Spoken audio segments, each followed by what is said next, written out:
Umunezero n'amashimwe biciye mu ndirimbo zo guhimbaza Imana nivyo vyaranga abari bitabiriye igikorane c'amashimwe mu kigo gisanzwe gifasha abana bagendana ubumuga bwo kutabona Fondation Wiragiye.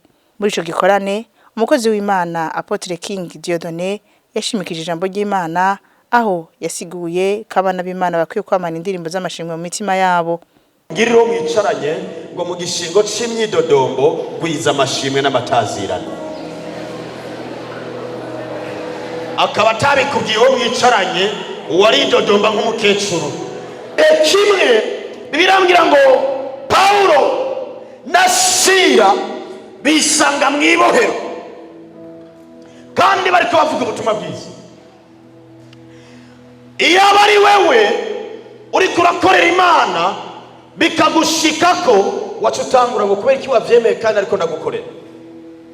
Nirirwa ndagukoreraga Mana nduga imisozi ukabireka nkamaramara mu bantu nkaja mu gasho ariyo masengesho y'abakristo dufise.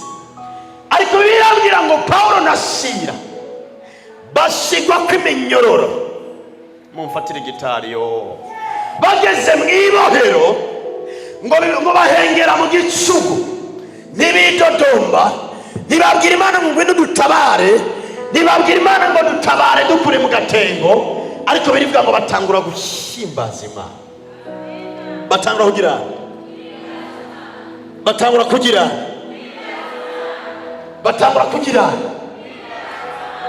Paulo ariko iminyororo atangura kugatera buke buke saa sita z'ijoro. Mana uri Mana, uri Mana, uri Mana we, uri Mana. Naye Pasteur Emery Ndaboroheye akaba yanashimikiye ibikorwa umuntu akora kiri mw'isi. Ijuru riranezerwa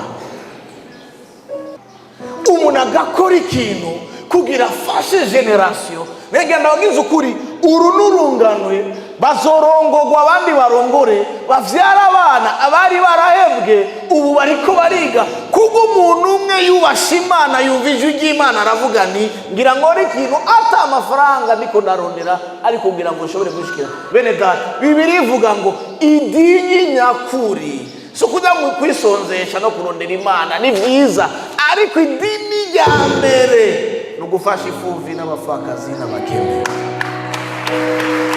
Urongoye ikigo Sylvie Wiragiye akaba yavuze ko ico gikorane catunganijwe mu ntumbero yo gushimira Imana kuvyo Imana yabakoreye mu mwaka uheze. Twebwe iyo turangije umwaka amahoro muri fondation duca dushimira Imana. Hariho byinshi rero Imana yaturinze, twabonye ko twebwe n'umuryango wacu n'abana bo muri fondation twoshimira Imana. Akimwe abana bacu baragwaye barakira, harabagize ama-accident baryamye nabo nta ngorane bagize. Ivyo rero byaduteye gushimira Imana. Ikunge rero tuba turangije umwaka abana ariho bakiva mu mihana yabo ariko bikagenda neza, nico caduteye rero gushimira Imana hanini. Tweyo tubikoze twisunga ijambo rya Bibiliya nka kumwe Dawidi yahora abikora. Dawidi iyo yatsinda urugamba canke uko yashima kose nawe yashimira Imana. Rero twebwe natwe tubikora twisunze ijambo rya Bibiliya ryo gushimira Imana. Igikorane c'amashimwe ni igikorwa kimwe mu bisanzwe bikorwa muri ico kigo nk'uko ijambo ry'Imana ribisaba abayizera bose.